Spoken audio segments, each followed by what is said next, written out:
my whole life, I've been a pretty bad swimmer. It's not like I didn't try or anything, it's just I never really got into it. And I really lacked the skills. In Australia, you would start primary school at 6 years old and continue until you're 12 years old. And then you would continue through to high school. In year 2, when I was 8 years old, that's when the school forced us all into compulsory swimming lessons. And let me tell you something, I'm surprised I didn't die out there. So basically, to get to the pool from our school, we had to walk through many streets in 40-degree heat. 40 degrees Celsius. This is how much it is in Fahrenheit, and this is what we all looked like. Anyway, the main rule was to never walk in front of the teacher. What are you doing? Arriving to the pool, there were 2 types of entries. One was the season pass line. These were the types of people that were really good swimmers and would go there all the time. They would just prance on in like, yep, I don't need to pay. And because of this, they were the first ones to get into the change rooms and get into the pool straight away. While on the other hand, there was a second gate where you had to line up and pay cash to get into the pool. This line was always filled with kids trying to find money everywhere in bags, pockets, the ground, just trying to scrape up enough money to try and get in. I was one of those kids. So after finally getting into the pool, we walk into the change rooms while the season pass people walk out. And things start to get a bit weird. From what I remember of the change rooms, girls ran everywhere for some weird reason. And there was a lot of, do you like my swimmers? And, ew, whose undies are those? Ew! Ew! Ew! Ew! Ew, that's so gross. Ew. In the first session, they would allocate you in swimming groups based on your swimming abilities. The groups would range from Group 1 to Group 4. Group 1 being the lowest group where kids can barely float, and the Group 4 kids, the season pass. There's no point really covering the test as it was pretty boring, but anyway, I got put into Group 4.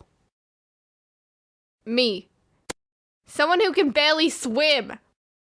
Group 4! All emotions were flipped once we walked 50 meters to the deep end. Prior to this, I'd never been to the deep end before, so it was a little daunting. So the instructor gave us an option of diving off the blocks into the water or just going from the ground. I chose the ground because what else am I going to do in this situation? People started diving one by one, and then it was my turn. I was sitting on the edge of the pavement with my arms out ready to dive. I had no idea what I was doing. My body hits the water with a huge slap and my goggles just filled up with water. As soon as I hit the water, I realized what was happening. I splashed everywhere around trying to get to the surface and I immediately went to the wall. You all right? I can't swim, help! I can swim! I promise. Next, we had to swim a whole lap in freestyle, and that turned out to be more embarrassing. Ready, set, go! The sad thing was that the instructor didn't stop me or anything. He just encouraged me to keep going. This didn't help me at all because I still had the fear of drowning. Doing great. So close. Yeah. Good job. Keep it up.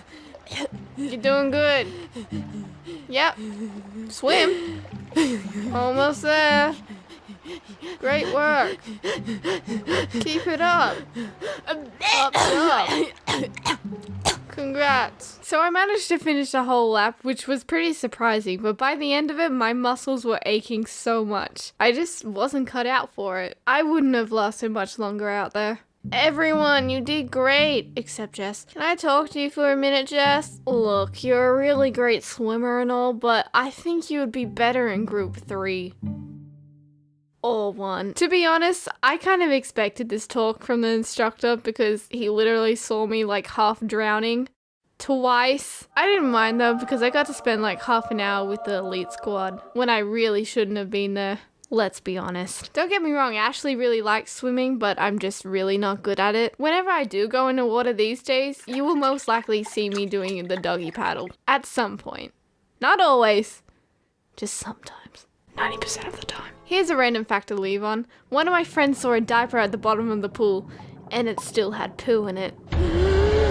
Thank you guys so much for watching my first ever proper video on this channel. I hope you guys liked it, and don't forget to follow me on Twitter and subscribe to the YouTube channel.